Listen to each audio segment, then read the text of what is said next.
Halo semuanya, ketemu lagi. Kita akan belajar lagi di kuliah Pola Desain Perangkat Lunak. Sekarang kita akan belajar sebuah pattern yang bernama Chain of Responsibility. Kalau diterjemahkan kira-kira apa? Ya, chain itu rantai ya atau rangkaian. Responsibility adalah tanggung jawab ya. Nah, jadi ini kita mempunyai seperti sebuah rangkaian atau urutan tanggung jawab ya, rantai tanggung jawab. Mari kita lihat kenapa namanya seperti ini ya. Nah, chain of responsibility pattern ini termasuk di dalam behavioral pattern. Berarti nanti kita harus lihat perilakunya ketika di runtime ya, ketika dijalankan. Di buku yang Gang of Four ditulisnya seperti ini definisinya. Avoid coupling the sender of a request to its receiver by giving more than one object a chance to handle the request. Chain the receiving objects and pass the request along the chain until the object handles it gitu ya. Jadi kira-kira kita menghindari coupling ya. Jadi keterkaitan yang sangat erat antara pengirim dengan penerima dari sebuah message atau eh, responsibility gitu ya. Nah, dengan cara gimana? Dengan cara memberikan lebih dari satu objek a chance. Jadi bisa yang menanganinya lebih dari satu objek ya yang dapat menangani yang menghandle request yang dikirim oleh sender gitu. Jadi sender mengirim sebuah request, nah yang menanganinya tuh ada kemungkinan ada beberapa gitu ya, lebih dari satu dalam bentuk sebuah rangkaian. Nah, ya objek-objek yang menerimanya itu dia dalam rangkaian ya di chain, kemudian requestnya tuh itu dikirim dari yang satu ke yang lain gitu. Sampai ada salah satu dari objek tersebut yang menghandle-nya, yang menangani request tersebut gitu ya. Oke, nah secara simpel dia jadi memberikan kesempatan kepada lebih dari satu objek untuk menangani request dengan cara kita merangkaikan objek-objek tersebut. Nah, secara diagram kelasnya di chain of responsibility seperti ini. Jadi di sini ada klien atau kalau di sini yang mengirimkan request ya, klien ini mengirimkan request. Kemudian kita punya sebuah interface handler yaitu di sini ada metode handle request yang akan dipanggil oleh klien ya. Nah, jadi yang klien meminta request, nah handler ini hanya berupa interface, jadi akan diimplementasikan misalnya kita punya concrete handler 1 dan concrete handler 2. Kedua-duanya setiap konkret turunan yang konkret gitu ya, yang bukan abstrak atau interface dari handler, berarti dia harus mendefinisikan, harus menulis isi dari metode handle request-nya gitu ya. Jadi seperti apa isinya di sini dan di sini. Nah, kemudian di sini kenapa dia ada berputar ke dirinya sendiri gitu ya.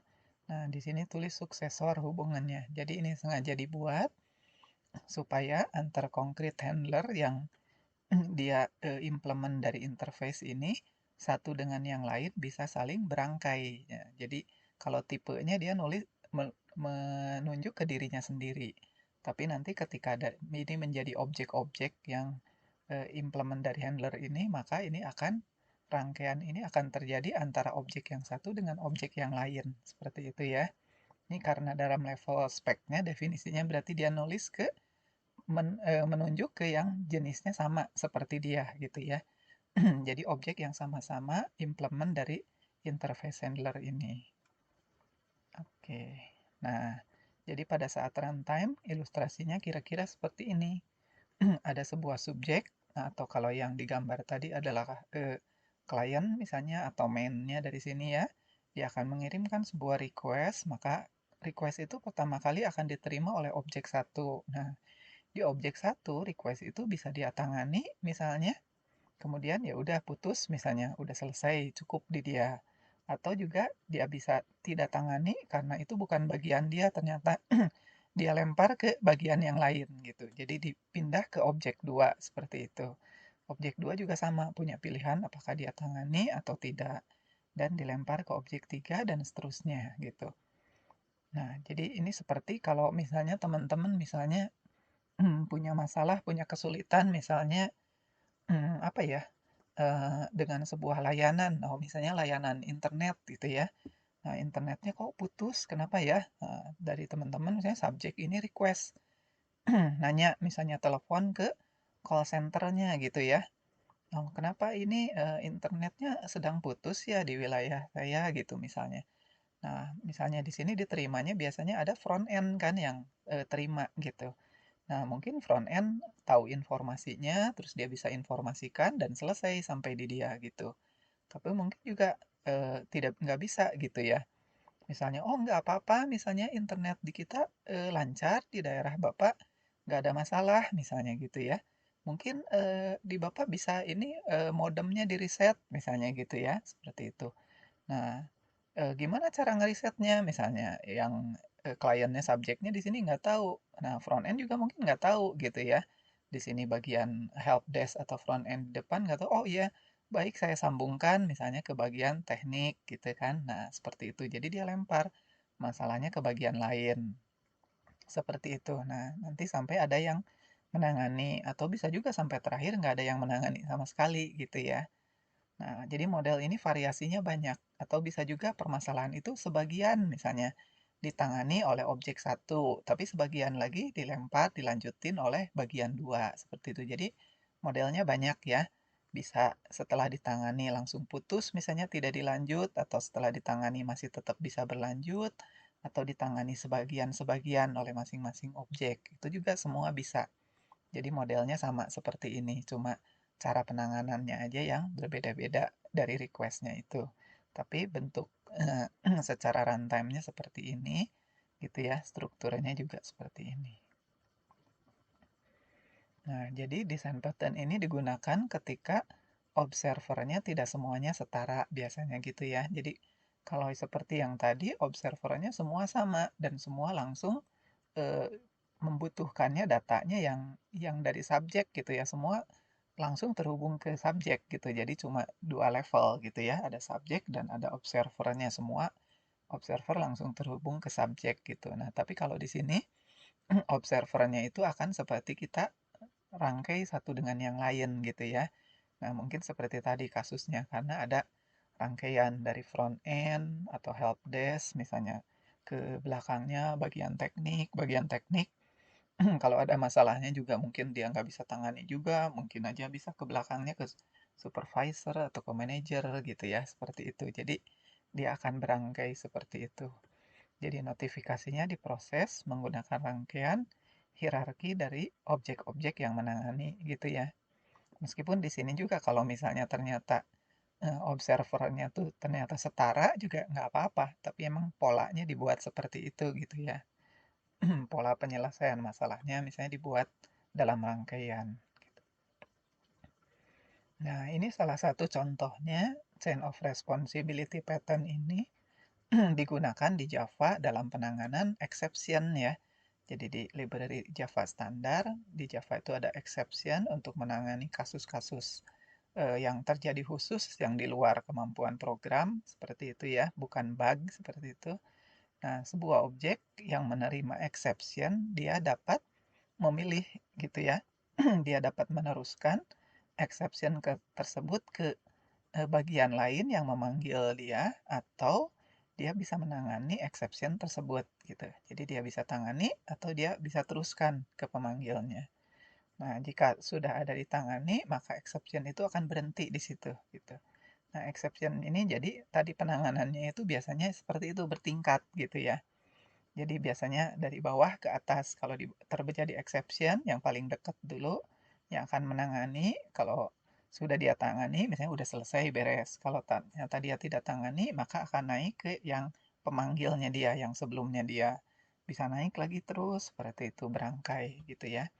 Kalau teman-teman udah pernah belajar tentang exception juga, kalau kita perhatikan, di library Java ya exception itu membentuk sebuah kayak pohon, struktur pohon gitu ya. Nah, jadi kalau terjadi dari bawah itu akan naik terus sampai ke atas gitu. Exception yang paling atas yaitu yang namanya exception. Jadi kejadian apapun akan ketangkep oleh yang namanya exception gitu. Tapi di bawahnya ada yang lebih spesifik gitu kan, IO exception gitu dan lain-lain. Nah, kemudian juga sama event handling juga di Java, misalnya di Swing ya, desktop Java yang menggunakan bentuk form itu juga bisa melalui komponen-komponen tuh membentuk hierarki gitu. Karena ketika kita membentuk sebuah layout, komponen itu seperti membentuk hierarki kan. Kita misalnya menyimpan button. Buttonnya itu berada di atas sebuah panel misalnya dengan beberapa komponen lain bersama-sama dan pada gilirannya panel itu ada di atas sebuah form misalnya. Seperti itu ya. Jadi itu akan membentuk hierarki, demikian juga event handlingnya. Kalau ada event terjadi di button, bisa langsung ditangani oleh button itu, atau bisa juga sama button dilempar, misalnya eh, panel di di bawahnya dia yang menangani itu juga bisa gitu ya. Nah, kita akan coba chain of responsibility. Kita ceritanya seperti kasusnya help desk tadi ya. Jadi kita punya sebuah interface yang tadi seperti yang di atas yaitu help interface. Nah, dia akan memiliki sebuah metode bernama getHelp. Jadi kalau yang membutuhkan bantuan akan memanggil getHelp ini. Dan di sini kita pakai secara simple aja kita punya help konstan yang akan menandai. Jadi masalah ini akan ditangani oleh objek yang mana gitu, bagian di level yang mana gitu ya. Dengan cirinya ada di help konstan ini. Nah, misalnya di sini ya, kita punya help interface tadi, kita implement yang paling depan adalah kita sebut misalnya front end. Nah, front end ini kita kasih identitas ya. Jadi front end help itu eh, dikasih ID-nya satu gitu ya. Nah, kemudian di sini dia punya penunjuk ke jenis help interface yang lain gitu ya. Nah, yaitu suksesor. Jadi ini digunakan untuk menunjuk yang berikutnya setelah front end itu siapa gitu. Jadi kalau masalahnya dilempar, maka alamat yang berikutnya tuh ada di sini gitu, disimpan di sini. Oke, nah ini di front end. Jadi ketika dia objeknya dibentuk, maka dia harus udah tahu yang berikutnya suksesornya siapa gitu ya, harus dimasukkan ke sini. Berarti suksesornya harus dibuat lebih duluan ya, baru front end-nya ini gitu. Jadi kalau pembuatan objeknya harus dari belakang ke depan, tapi penanganan masalahnya nanti dari depan ke belakang, seperti itu. Nah, di sini metode getHelp-nya tadi, kemudian ada help konstannya, penandanya di situ. Nah, di sini akan dibandingkan apakah help konstannya sama dengan front end help, yaitu angka 1 gitu ya. Kalau ternyata memang angka 1, oh ini tidak sama dengan ya, kalau tidak sama dengan angka 1, misalnya kita dia ngasih keterangan bahwa sekarang sedang berada di front end, tapi front end tidak bisa menangani. Jadi oleh front end akan dikirimkan lagi gitu ya, pass through. Jadi dilempar lagi ke yang berikutnya. Nah, kemudian cara ngelemparnya gimana? Nah, caranya seperti ini kan. Tadi kita udah punya objek suksesornya di sini. Nah, dari suksesor itu kita panggil getHelp. Maka ini adalah getHelp yang dimiliki oleh suksesornya, yaitu yang setelah front end ini. Dan help konstannya, ini tadi yang kebutuhan yang ditolongnya berupa konstan aja di sini, ini dikirimkan juga ke sana. Gitu. Nah, jadi ini kalau tidak ditangani. Nah, tapi kalau misalnya ditangani, ya berarti help konstannya ini satu gitu ya, sama dengan front end help, maka dia akan ke sini. Nah, this is the front end, don't you like it? Nah, ini ya cuma tulisan gini aja, tapi ceritanya kalau masuk bagian ini berarti masalahnya sudah ditangani dan udah selesai. Nah, makanya dari sini dia tidak panggil suksesor lagi gitu. Jadi masalahnya sampai front end ini aja udah selesai, customernya sudah puas gitu ya. Jadi nggak usah diterusin ke bagian mana-mana lagi. Nah, kita lihat lanjutannya, suksesor dari front end ini, misalnya kita punya intermediate layer namanya. Jadi sama-sama ya, semua objek-objek yang akan nangani itu harus implement dari help interface gitu. Nah, di sini intermediate itu dikasih ID 2 gitu. Dan dia juga harus nunjuk suksesornya dia siapa gitu ya. Jadi ini sama seperti tadi. Dimasukin suksesornya siapa, kemudian dia juga ngecek kalau ternyata bukan untuk dia. Nah, ini kasih keterangan aja kita sedang ada di intermediate layer, kemudian lewat juga gitu ya, dilewat dan di sini ditangani oleh suksesornya, kirim ke yang di belakangnya lagi. Oke, nah tapi kalau dia tangani, ya dia nulis tulisan ini aja. Dia ada di intermediate layer, ya masalah udah selesai, misalnya gitu.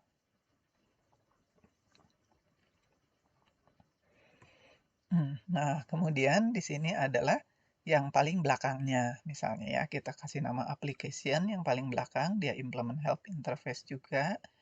Nah, di application ini dia misalnya udah nggak punya successor lagi gitu ya, karena dia dianggap ini paling belakang gitu. Jadi udah sampai di sini, masalahnya selesai atau nggak selesai, udahan gitu sampai di sini gitu ya. Gitu. Jadi dia tuh menulis in application. Nah, ini ceritanya Mega Gigo Application gitu ya. Ini perusahaannya ya di paling terakhir ceritanya. Oke, nah kemudian kita lihat, nah ini adalah pengujiannya. Jadi tes help ini bisa berupa di diagram tadi itu berupa kliennya gitu ya, yang dia akan minta request. Nah, di sini juga didefinisiin ininya. Sebetulnya di sini nggak dipakai juga nggak apa-apa sih ya ini ya. Nah, kemudian karena akan dirangkai tadi objek-objek yang menangani itu, berarti kita buatnya harus dari belakang ke depan ya.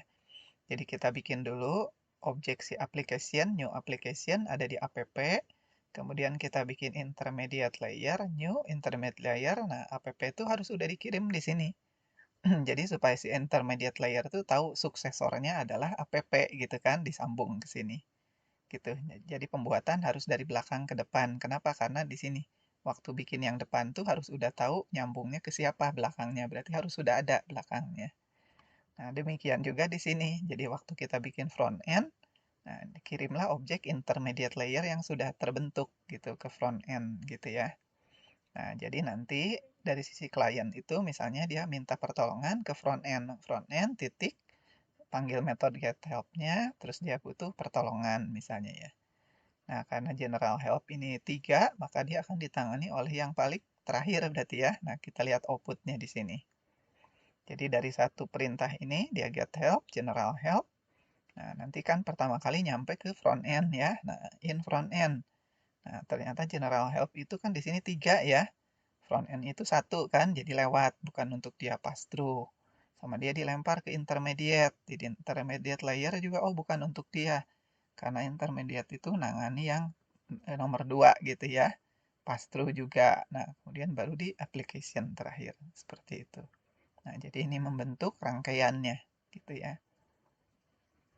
Oke, nah ini versi sisapnya juga sama. Yang pertama adalah kita punya help interface-nya, definisi help konstannya, kemudian metode get help yang akan dipanggil oleh klien yang membutuhkan layanannya ya dari rangkaian objek ini. Oke, nah kemudian front end ini dia implement dari help interface.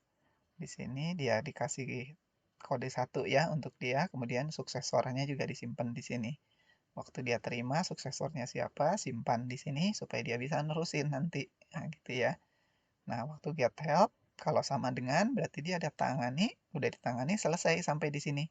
Dia tidak teruskan kemana-mana. Tapi kalau tidak sama dengan, nah dia nulis ini front end can't help. Di front end dia nggak bisa nolong. Maka dia lempar, lanjutin ke suksesornya ke sini gitu ya. Jadi dari sisi, meskipun ini berangkai terus, dari sisi kliennya cukup sekali aja minta requestnya ke yang paling depan.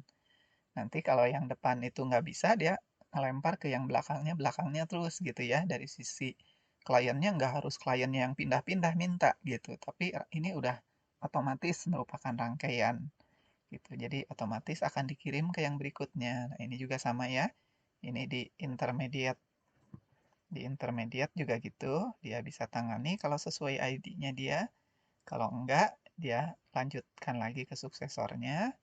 Kemudian di sisi eh, di sisi ini yang tadi kalau di sana application gitu ya. Nah, ini di kelasnya final kalau di sini namanya. Nah, di sini berarti dia get help, dia final helping. Harus selalu, ya karena dia nggak bisa lempar kemana-mana lagi, dia udah paling terakhir. Jadi akan dia tangani di sini. Oke, ini adalah program tesnya gitu ya, dari main sini. Kita bikin objek final, waktu bikin objek intermediate, finalnya dikirim. Jadi intermediate, suksesornya ke yang dikirim di final di sini. Kemudian front end juga waktu kita buat nunjuk ke intermediate-nya. Nah, di sini ceritanya ada problem satu. Ya, di sini dicoba 3 kali ya. Pertama get help. Nah, ini akan memang ditangani oleh front end karena kode satu.